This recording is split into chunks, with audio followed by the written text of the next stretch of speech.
So the work that we do is becoming increasingly more conscious of the simple fact that our life is a spiritual experience.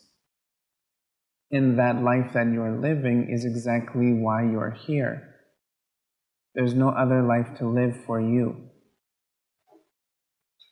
Now, this concept of living in truth is something different. Because to live in truth means that the images that you see inside and the life that you live outside match perfectly. And that truth, or living within truth, has a learning curve of its own. How do you manage, how do you develop your daily experiences to align perfectly to the image that you see? But even more importantly, how can we trust that the image that we see inside as being this truth is real and not a figment of an imagination? Well, the short to a very long answer is that your imagination is much a part of this spiritual equation as anything else. And the value that exists within imagination is actually not fully tapped into. It's the creative genius around what is our human experience. This carpet came from someone's imagination. The clothes that you wear came from someone's imagination. The beautiful hairstyles that you have or don't have came from someone's imagination.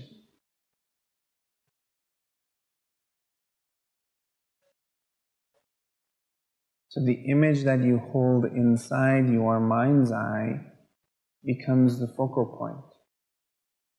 The focal point for all that you are experiencing. Experiencing as a drawing towards, so meaning as an attraction, or experiencing as a repulsion. And it's continuously that way. We're either attracting ourselves to what we see, or we're pushing ourselves away from what we see. And I'm talking about your personal truth.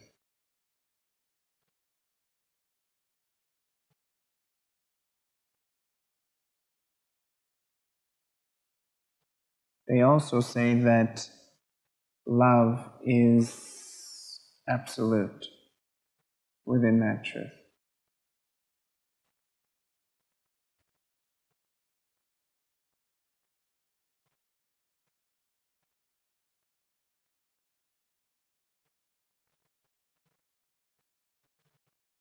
So therefore there is not ever any lack.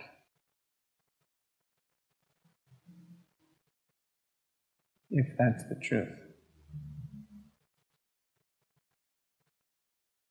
We are never in a position of lack.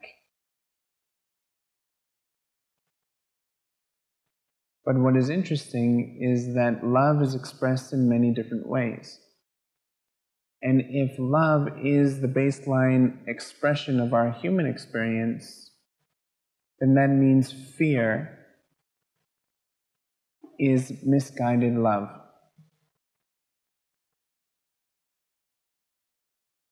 It's the only way to explain why you are repelling against what you see as being your truth. If it's something that should be there, that should be yours to live and become, why are you repelling so strongly against it?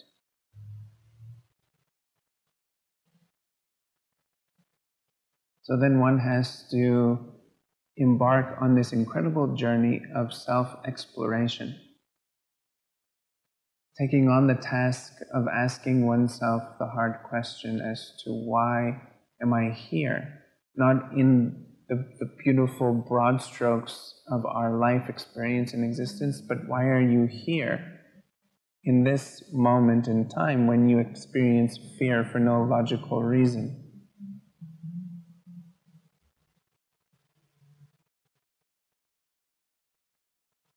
And if I'm telling you the truth, that it's just misguided love, then it's easy to untie.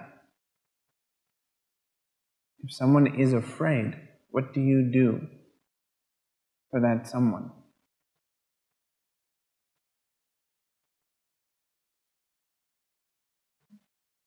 So there's many little pieces inside of you that need that treatment.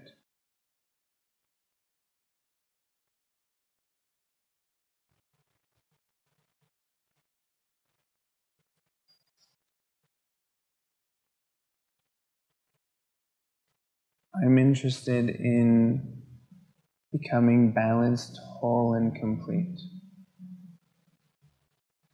Which means all those little pieces have to come along. Without all the little pieces, then there is no true balance. There is no holistic approach to life, and there is no completion of a cycle. Because literally no one within me can be left behind.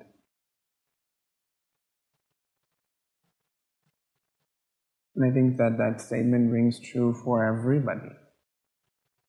You will not ever truly feel this balance until the love goes all the way through, deep. So if love is the base, then that means everything is an expression of that.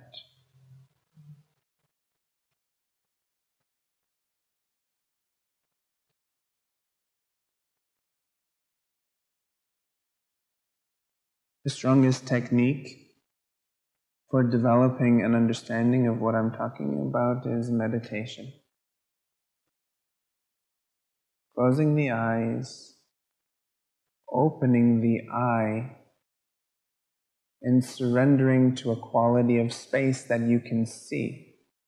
So place something there, an object of some sort, a white healing light, a symbol of the Om, or if you are okay, just see the quality of the infinite space itself and feel what comes from that.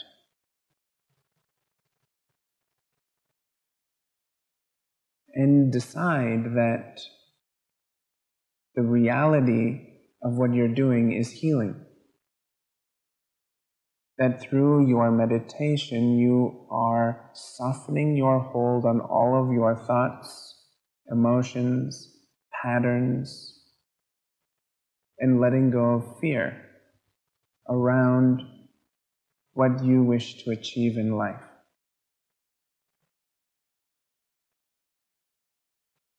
And you have to decide. So remember, you are the one that has to shift your perception. You'd be surprised at how many people, if you ask them to put up their hands, and then if you say that your hand is up in the air, they'll say, no, it's not. For no other reason than just to become defiant. Just to be defiant in someone's instruction. But what's interesting is you are the one that is attempting to receive the instruction. From yourself, you are continuously asking the question. So what I'm giving you is a tool and technique to then aid in the teacher that exists within you. So that the defiant component of who you are can just soften and begin to listen. We have never really, as a whole, if you ask me, been privileged to have incredible experiences with our teachers. There was always a little bit of tension that was there. And that's just where we come from. Our society is designed like that. So what is left behind is that I have to know everything because I don't want this person to bother me. And if they ask me a question or if they give me attention, it's because I'm doing something wrong, not that I'm doing something right. And I don't know the answer, that's why I'm here. And they're not giving me the answer that I need, so therefore I must not be smart enough. I must not be good enough. I must not be the one to then get the A or to achieve that task. And this is the language that is left behind from your school years, believe it or not. Not only from your school years, but also from parenting techniques. Why else do you think you're here, if you're here? So you are right. Let's just get that out of the way. You are right. Me sitting here, I am wrong.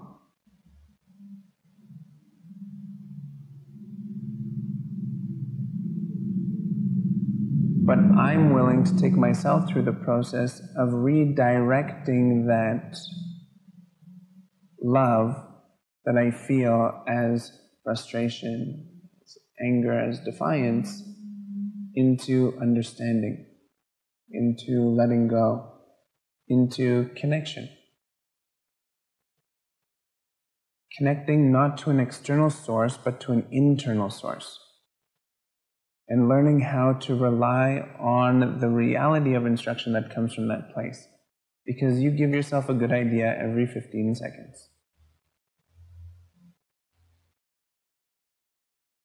But to go where you need to go, you have to trust even more. And trusting is only half. The other part is doing. You must do what the instruction says. This is what it means to have a teacher. There's no point in having a teacher in the wisdom tradition if you are not going to do what that person says. There's no point, because it's all hinging on that. You ask the question, you get the answer, then you apply that answer in a practical way to get the result, which generally, the first byproduct is not what you're looking for. Generally, the first byproduct and round of listening to the instruction is what is already there. So it's pushing through that which is clogging your system. Like if I asked you, how many times have you taken a cleanse? Or how many times have you fasted? You may say, I've never actually cleansed or done a fast. But maybe a good portion of you said yes. So if you said yes and you are thinking physical, now how many of you have actually taken a mental cleanse? Decided that you are no longer going that way, you're going this way. You're no longer saying these words in your vocabulary because they do not serve you. You know, every time you say that word, it puts a twinge and you start to go down the spiral again. You're no longer talking about this person, because every time you talk about that person, where do you go?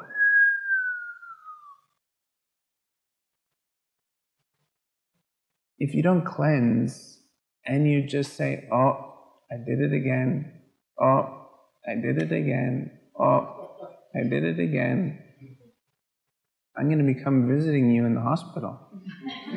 Because that's where you're going to go. It's just maddening. It is maddening. So if you know, you know, you know, then you simply know. So if you know, then it's time to do based upon what you know. So, oh, I didn't do it anymore. That's done. I'm going this way now. What does that mean to you? What does that mean? So what sings to your heart? What fills you up really bright and makes you solid? What is that? And is it possible to just stay there? I know it is possible to stay there. So we have to increase the buoyancy inside of us. Increase this buoyancy. So then we float a little bit through life. And it can't actually pull us down. So if you have enough buoyancy, then you can really start to clean up what exists down there.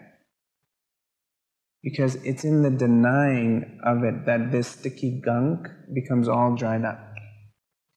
Because the warmth of the light is like the sun. You know what happens when you put mud out in the sun? It just dries off. If you know what I'm talking about, then you know what I'm talking about. And it's time to move on. But some are deep inside that gunk, totally afraid, thinking, I've really done it to myself this time. But it's nothing but love. Sticky, gunky love. So you have to switch the perception of your reality that it's actually not there to hurt you, but only to make you better. And some of you have to make stronger decisions than others. Others of you have to cleanse more than you think you do. Cleansing physically, cleansing mentally, which means cleansing emotionally, which means some people maybe are not aligned with your life any longer, and you have to simply cut them out in the most loving of ways. Because if what you want is to go from point A to point B, you have to be very light. You have to travel light, or else you'll get tired. The reality is that you are here for a purpose. I recognize that. That's why I'm talking right now. I'm talking about a very specific subject, incredibly specific, tailored to what's happening right now. So either you can directly hear me and you understand everything that I'm saying, or it's just entering in and it will land over the next few weeks. But I'm actually speaking directly to you for no other reason than to get this thing moving.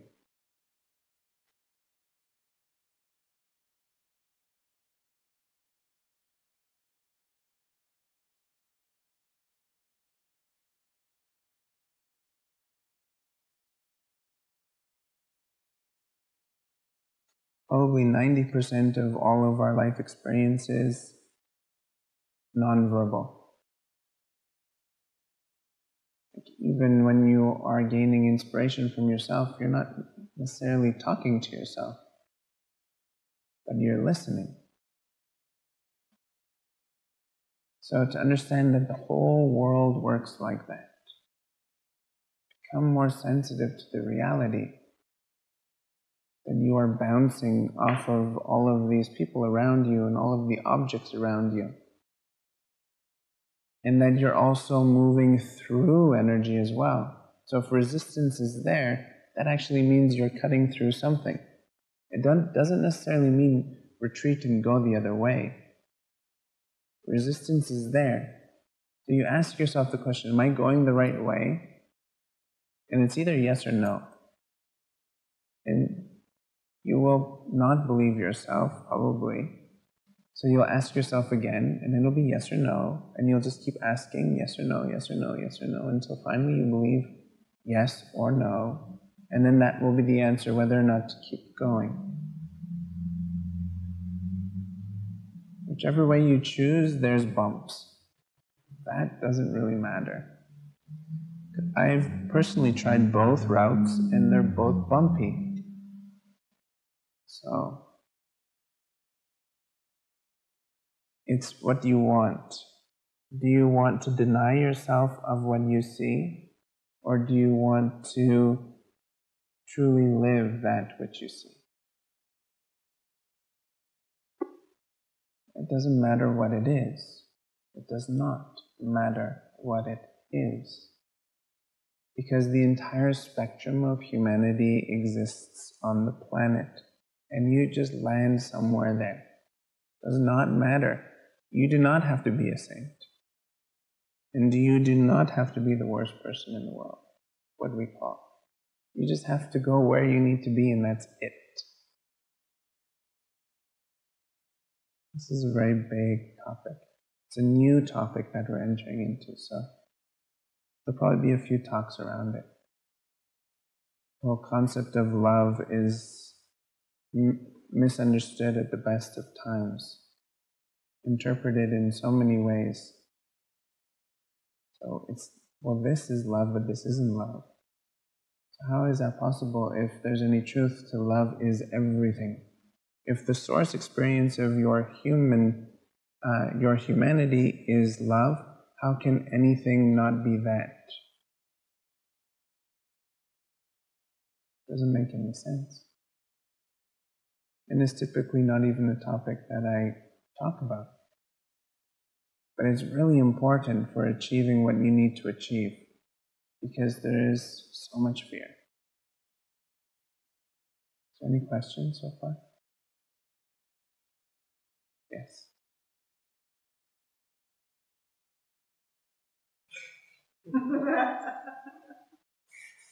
You have a question? You sure?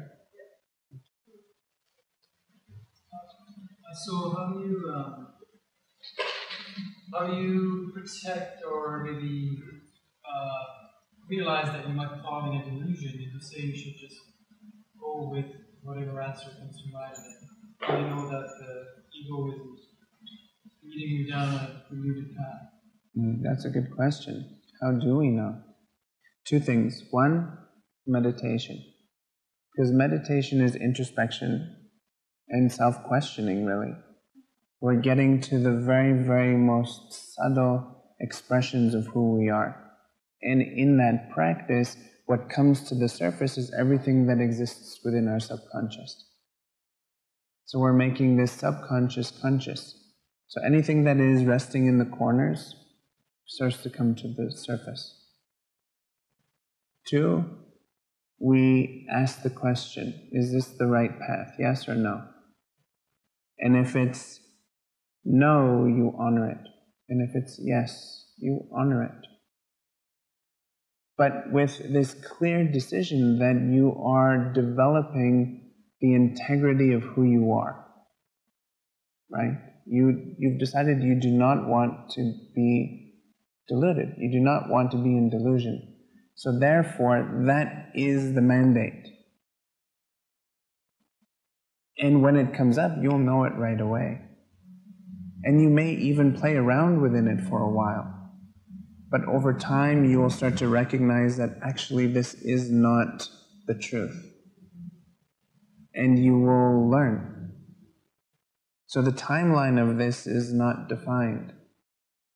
It could take no time, or it could take a long time, depending on your ability to become rigorous with yourself.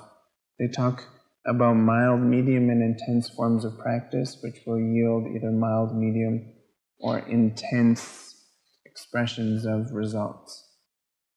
So it just depends on how you do it. But the bottom line is that if you look into yourself, there's no way that delusion is possible. So if you look out here, you'll find that, yes. How do you become lighter without choosing knowing it's not the right path, while still being that known? Well, if your path is pulling you down, and it is not the right path, it's going to be very challenging. Then it's no longer about you achieving that which you see in terms of the brightest light of the path, and instead you are going to go into the work, the trenches, so to speak. So if there's no way out, then that's another reality. There is just no way out. And there's many people that experience that all the time. And the work within the trenches is dissolving what you see as being the bright light and seeing the beauty that exists within the muck. Do you understand what I'm saying? So in the worst circumstances and situations, if you just say, well, this isn't right, this just doesn't feel right, this doesn't look right, I was supposed to be over there. In letting go of the fact that there ever was an over there or other, and simply resting into, this is actually my path. Why? Because I am here, and this is the moment. This is the moment that I'm experiencing right now. So it's about becoming incredibly present and seeing that the sensations that you feel are defined by you. No outside individual can superimpose anything onto you. It's self-defining. What happens is circumstances apply pressure, which then stimulate, sometimes buried deep down inside, patterns that start to surface. So going through that with this new clarity is then to start to cleanse in a completely different way, with the exact same level of integrity that we were speaking over here, with the exact same vigor. And what starts to come out of this cleansing, or this tapas, is an incredible brightness, is a buoyancy, is a lightness. Why? Because you're coming to terms with the reality that you're in. What someone might say, the hard reality. There's no way out at this moment in time, so you just must sit and sink to the very bottom. Because again, if there's any truth within what we're saying, this baseline experience is bliss. It's love. So if you sink down to the bottom, you're just going to pierce through the bottom and find the exact same thing that you find way up here. Does that make sense? I don't know if this is necessarily the question that you had. Okay, yes. Yeah, exactly. I may have a different view on depression than other people, but I feel people should not be afraid of it. We try so hard to paddle up this stream to get out, and it's exhausting. But I say, why not just stop paddling, kick back, and enjoy the ride, floating straight for the waterfall. And just launch right off the waterfall.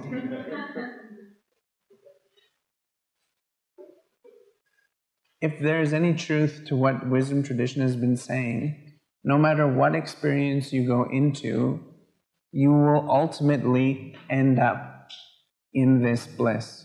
You will ultimately end up in clarity. You will ultimately end up in the light. So there's no dark that is not pierced by light. It's impossible.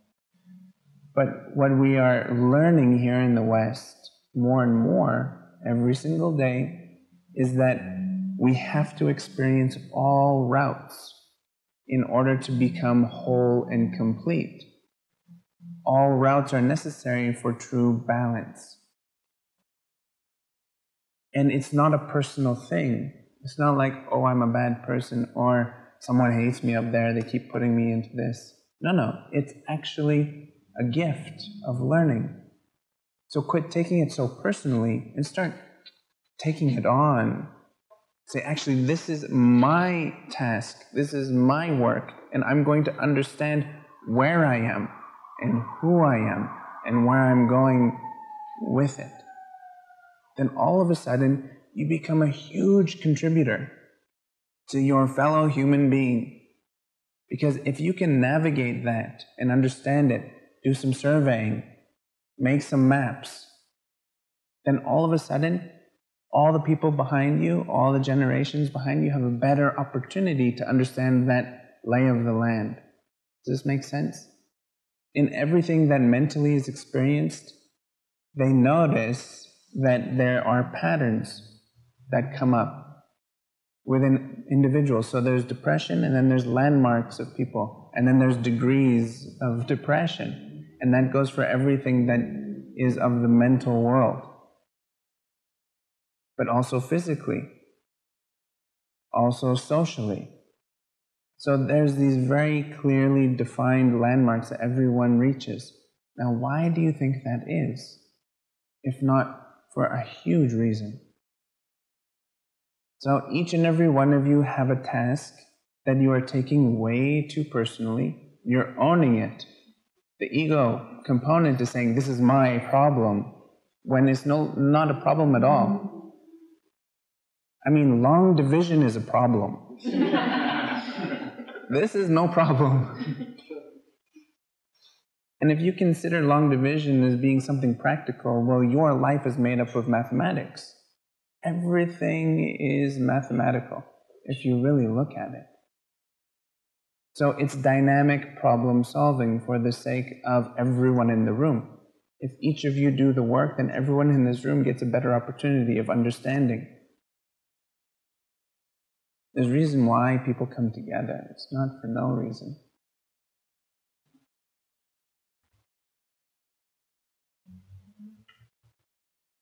There's all these songs about working together.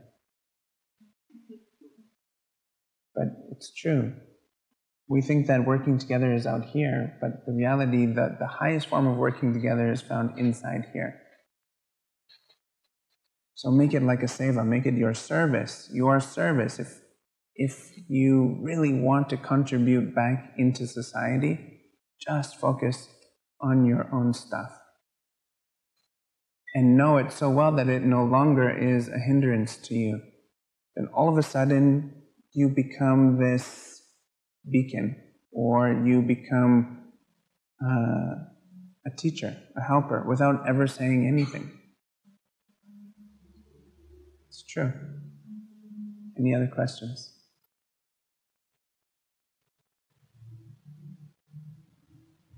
Oh, there's so many. Come on. Yes. So you talked about it doesn't matter where we land on the spectrum of humanness. Sometimes I feel like what difference does it make, like whether I do work or don't do the work? It's true. There's no difference. So why? Good question. You don't have to do anything. But there will come a time where you understand even you doing nothing is something. So it just depends on what needs to happen. Your discomfort within that will push you. So if you sit and do nothing and you get so frustrated with the fact that you're doing nothing, then you have to do something. But if you sit and do nothing and you're the happiest of happy and you just keep cleansing into that, then you're doing it. Don't worry. But do not then need something that is not coming from your work. Do you know what I mean? Be happy with what you have, because that is it. So I don't necessarily think too many monks are saying, I really want to go and buy a Lamborghini. Because this is not their work, that's not the means. They don't necessarily drive Lamborghinis. Do you know what I mean? And maybe even the one who's driving the Lamborghini just rarely entertains the idea of sitting there and doing nothing, but he's like, I like my Lamborghini, so I'm going to keep doing it. And there's no problem with that. But the moment there becomes the glitch of, this is not quite right, then the guy driving the Lamborghini has to do something, or the monk has to do something. And both are very challenging, because the guy driving the Lamborghini made this whole world for himself around what he has. And potentially, he has to start eliminating those things that he has to get to this place of having nothing. And then this monk spent his whole life having nothing, built a whole world around it. And now everyone looks at him and says, you are the holiest of the holy. And he has to say, wait a minute, I need to go get some stuff. That's what I mean about all these paths. You must experience all of them. So imagine the tough time he will have taking off those robes and getting into the rest of the world. But if it has to be that way, it has to be that way. So it doesn't matter. You can do nothing or everything, but you end up doing it all. And you're always doing it. Those monks, they look like they're doing nothing. But they're feverishly working. You're constantly doing something. Discomfort is just nudging you forward. Finding the comfort within discomfort. We've talked a lot about that in the past. It's a necessity. Without it, it becomes impossible. That's why the first step of a meditation is to find that comfort within discomfort so that you can actually sit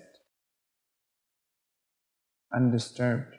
Or else it's this constant gnawing of the physical body wanting to move.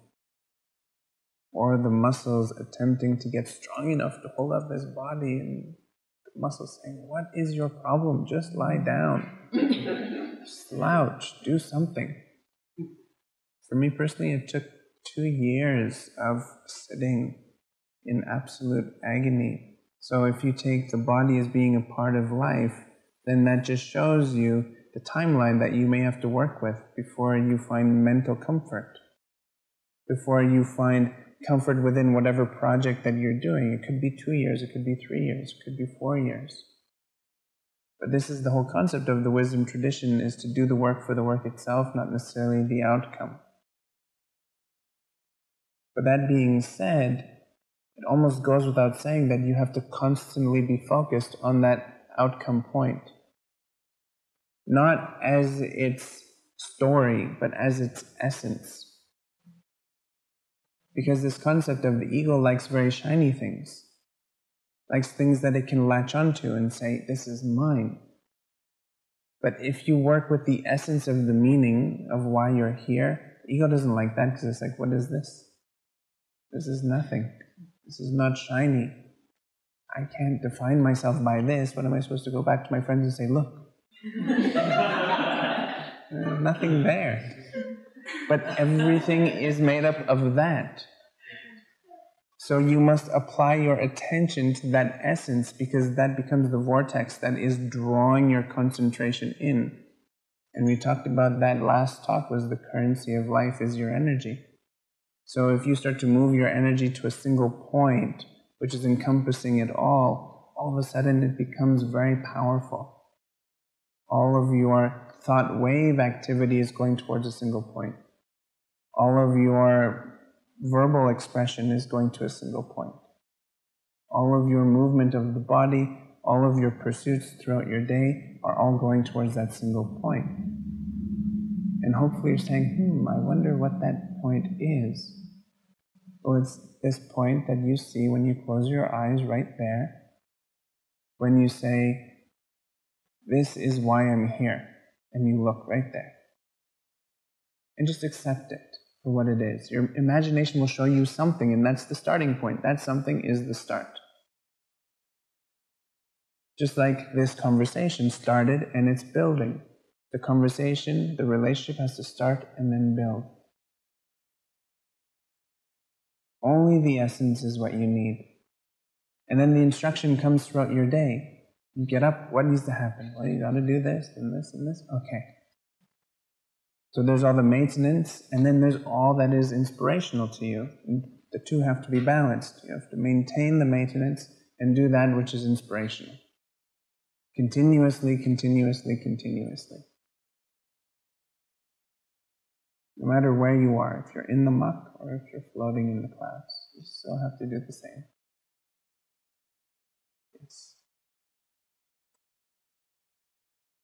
So, if all this work and all that we do,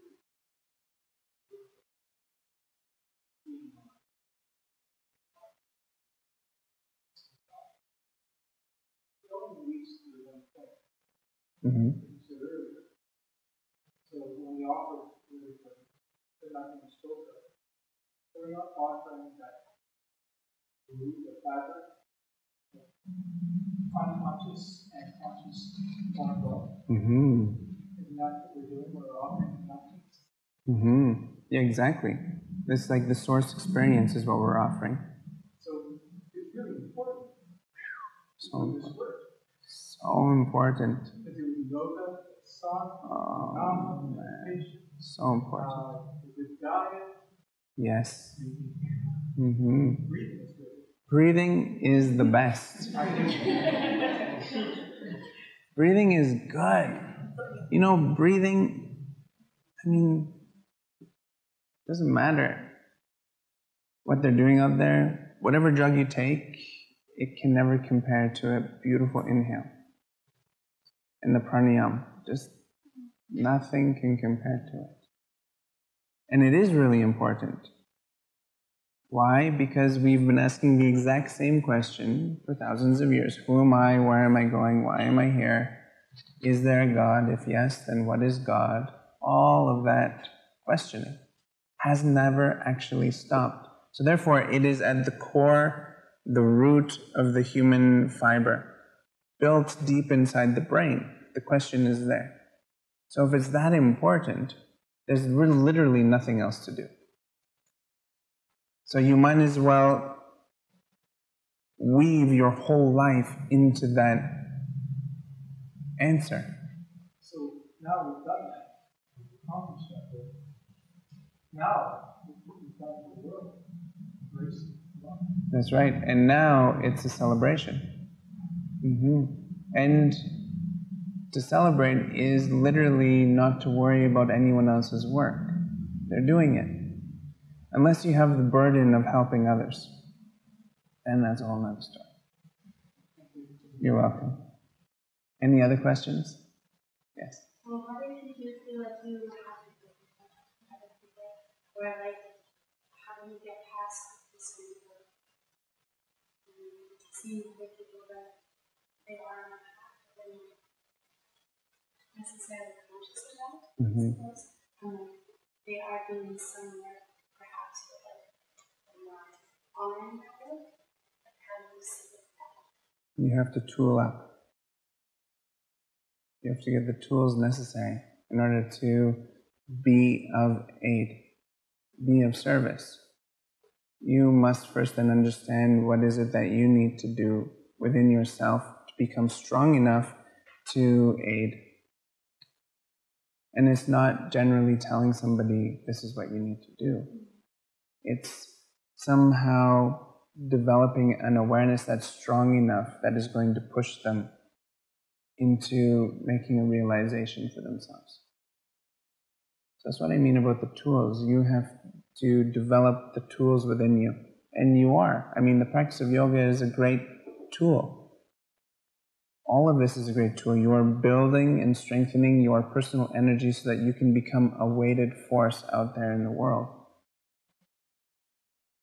You're retaining your energy. You're not expelling it all of the time. You must save it. So then you can push aside the delusions that come up.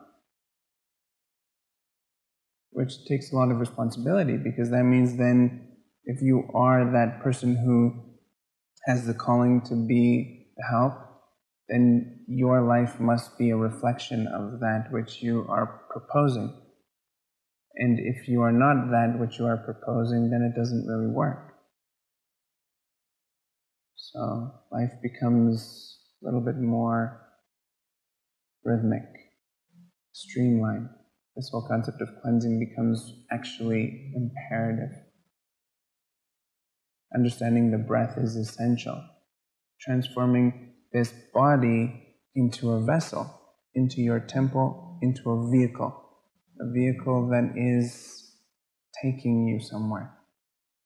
You know what I mean? So that you can speed up ahead, and then everyone can then follow you that's supposed to. It's not even necessarily having a direct conversation with anyone, it's just simply doing that. There's many, many out there. What else?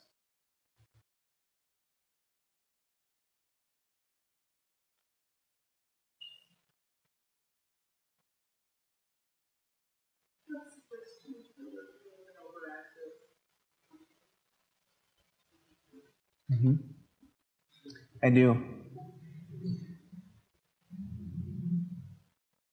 Stop doing that. Like this. Just like this. Oh, there it is again. Just stop it. You know what I mean? We should talk about it a little bit. Just because it's,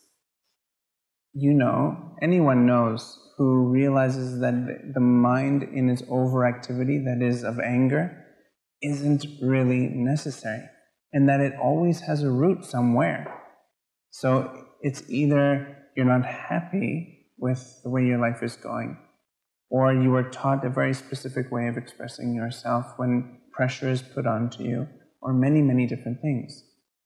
So if you can become conscious of the fact, then you already know.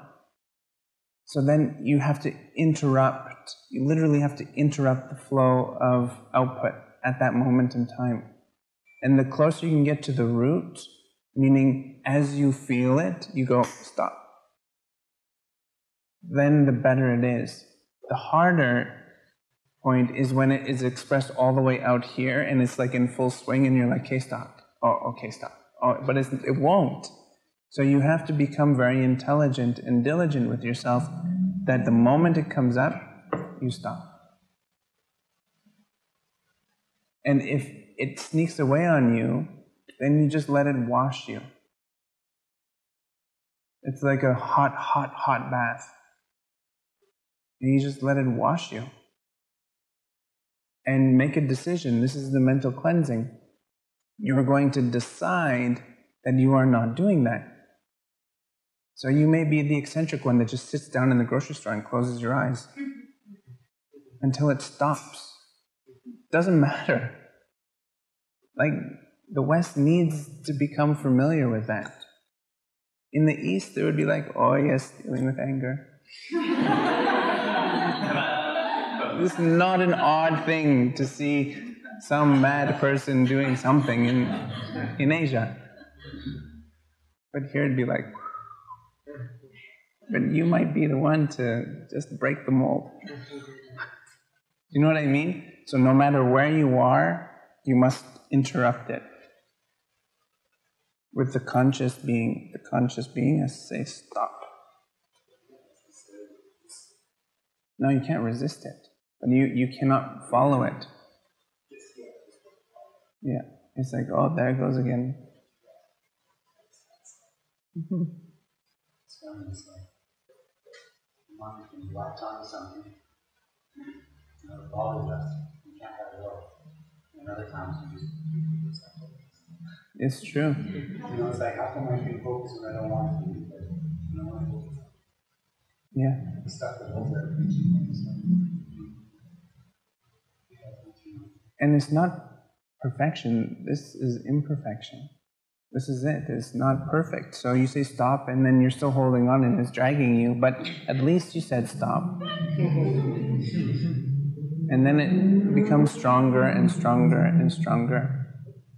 Then over time, it releases. And that's the whole concept of the work. You must do it. There's magic in doing. Real magic. What else?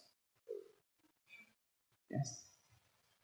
I was wondering, just for yourself, when I feel that if I'm on the no path, I'm should be doing stuff. Beyond that line of discomfort, sometimes there are external things that come up from the sides. Sometimes they're very quiet, sometimes they're very loud. But I was just curious, for yourself, can you experience that as you do The signs? Well, there's many forms. And I definitely honor them. Generally for me, my doing is just to recognize. So I see it. I don't necessarily run out and change anything, but I notice that it's there. And then I then see what happens next. So is this a good sign or not a good sign? Let's see. How does it all work? So if it's a good sign, meaning that something positive occurred the moments after, the hours after, the day after, then it's something to contemplate further. And if it was not a good sign, meaning something not so positive happened the moments, the days after, it's something to contemplate. So it's developing a true, honest, and earnest relationship with that which is your environment, both internally and externally, and how you fit within that environment. Your perception of seeing. So the amount that we take in is very small, and we want it to grow, so that then everything that we have around us, we're aware of it on an increasing level, so that then signs become increasingly more prevalent, but also meaningful. So signs happen all the time, and many times nobody really even notices, or cares. So that's how I work with it. And then ideally, the best sign is the celebration. So it's like white flower petals coming down from the heavens, because you are continuously on the right path, because you have taken it to its root once again. The sign doesn't have to be so loud outside here, because you are following the signs inside, from the very depths of what you're calling the source inside of you. And if you can find it there, then it's a symphony outside here. Does that make sense?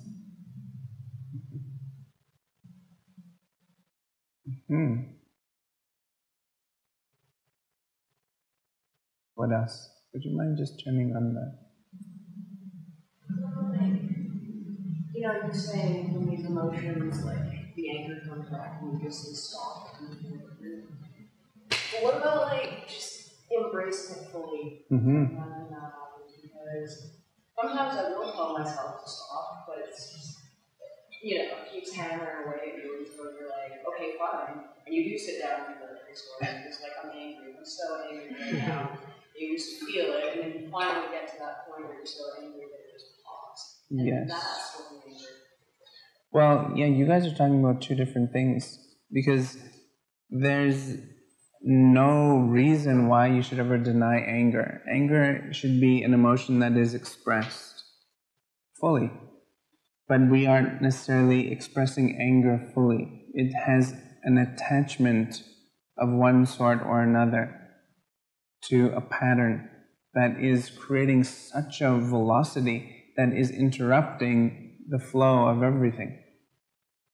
So anger is not a big deal. To feel angry is not a big deal. And the only way to truly be in relationship with anything is to feel it all the way through. So depending on the stage that you are at, it may be important to express it.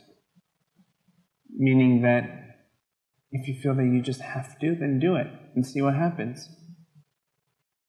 Because it will become very apparent whether or not life becomes easier or life becomes more challenging. And it's an internal mechanism, so it's internally, is my life becoming easier or more challenging? Not necessarily outside here, first of all. Because many times, if you're going the right way, life outside here becomes more challenging. It's like the byproduct. How do you think your clothes get clean?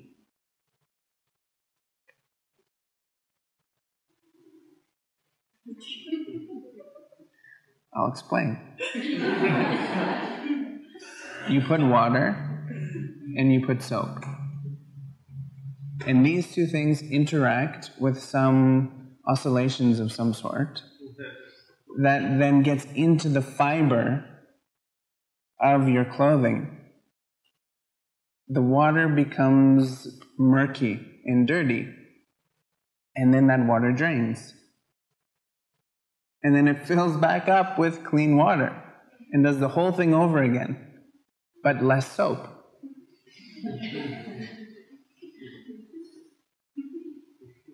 getting even deeper into the fibers because now the fiber is loose. Man, how do I know so much about the clothing washing?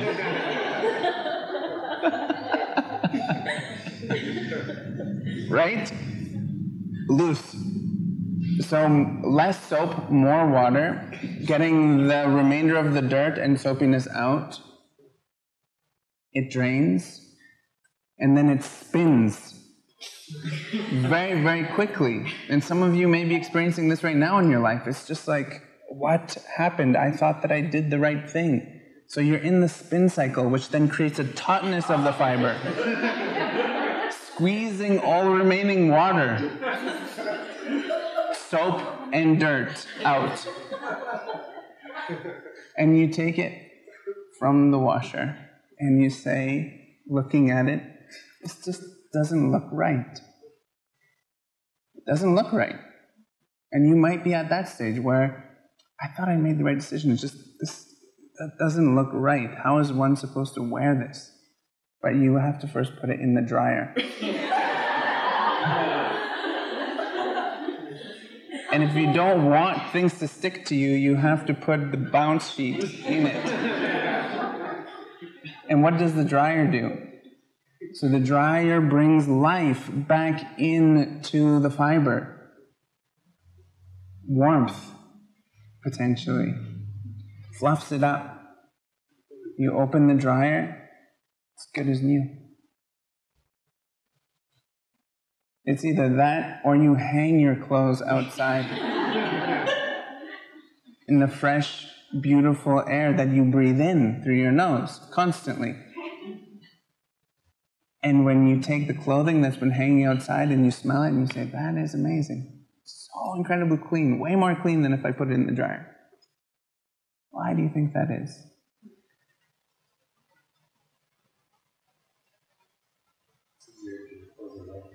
It is much easier if your clothes are light. So what I'm saying, through that beautiful analogy of the washing machine, is that what comes out first generally is the dirt. You think you're clean and you're not. It's deep inside there. Even the rishi, so you know the rishi level of consciousness is incredibly high. In billions of years worth of birth, rebirth cycle in order to get to that conscious level of rishi, and they still would not consider themselves to be finished. So here we are, human beings hanging out here. There's some work to be done. So let's just embrace it and make it an actual practice. Make it a seva, make it a service for yourself. Your service is you. Selfish to selfless, this is what I say. There's no point in doing anything out here when you can't even manage what's happening inside here. First manage this inside here, then you can turn around and be the shining light that you want to be. But there's no shining light unless this is pristine. And you'll see, by doing the work on yourself, all of a sudden all the work gets done. Grandma, grandpa, everyone starts to realize, whoa, wow, maybe I should do something. It's true. Don't believe me? Just put the experiment forth and see what happens. So on a practical level, I gave you this idea of a meditation. So to take it on and see that essence of what you truly feel is your destination is a connection back into a source found within inside of you. And it's tethered one to the other. There is no untying it. And that nothing that you feel or see is not love. What you feel as not being love is just misguided, like the delinquent that you are sometimes.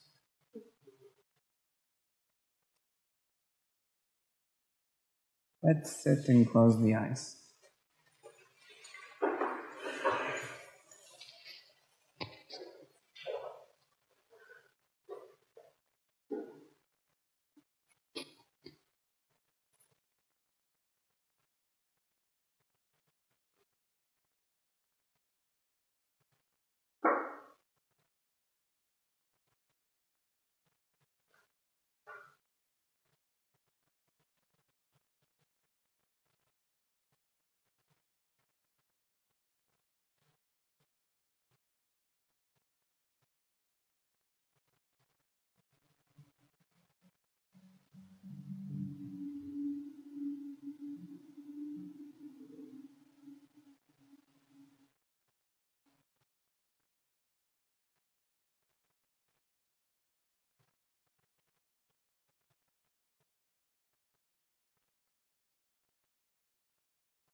And as you find your comfortable seat,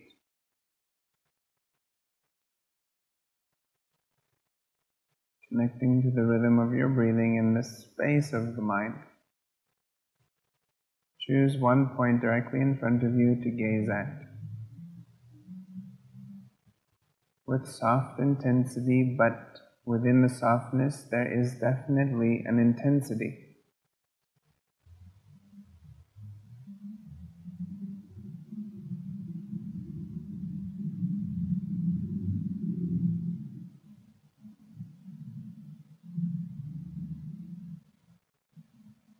And within that point, can you see the essence of it?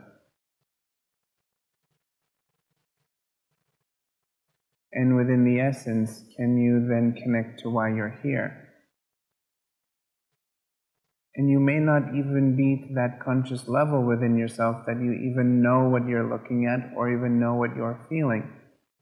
But this is the trust. You must trust within yourself, just for this period of time within your meditation.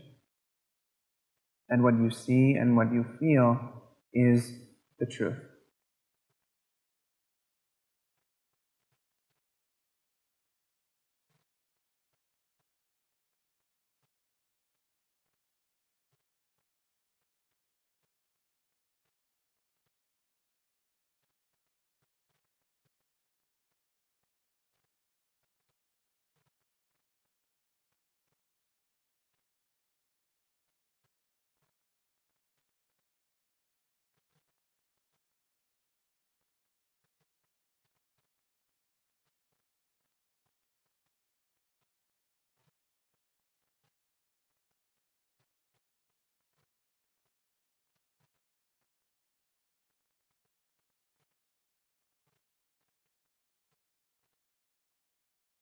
So everything that is not that point of gaze is the periphery. The periphery is not necessary at this time, which means you can let it go. But the byproduct of letting it go can be varied. It may feel incredibly good, or it may not. The fact is that you've made the step, so therefore follow through with it. Keep up with your personal meditation at this moment of time.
Keeping the eyes closed, bring full deep breaths into the body.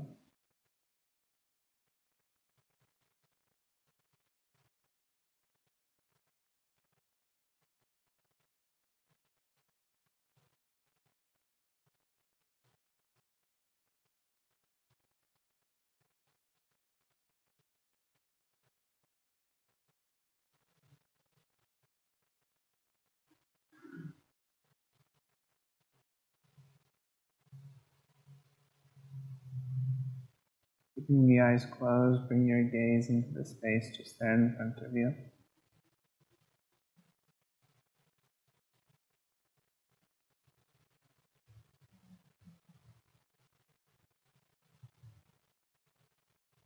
For 1 minute, maintain the quality of the space uninterrupted.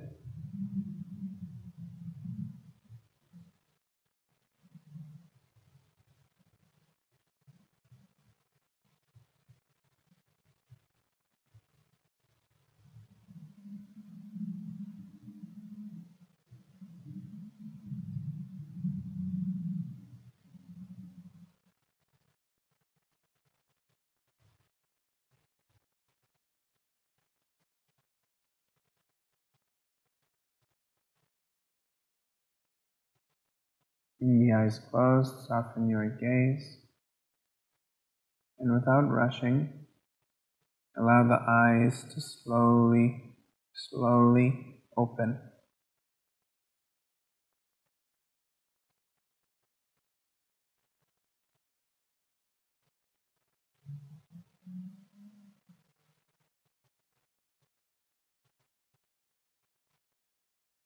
To me, this is very exciting. Why? Because I believe in each and every one of you. I do. I believe in the fact that you can do this. What is this? That which you see as being your truth, your reality. You can bring it forth into actualizing that. And this talk wasn't for no reason. It wasn't just to invite you here so that I have someone to talk to. It was actually for a very clear, concise, pointed reason. To know what was said. It's not a memory game. Remember what I said. It's not like that. But what you take from this talk, apply it. Apply it to your own personal practice of life, and let's see what happens. Let's push this whole thing forward to the next step, the next stage. It's very possible. Thank you very much, everyone. Namaste.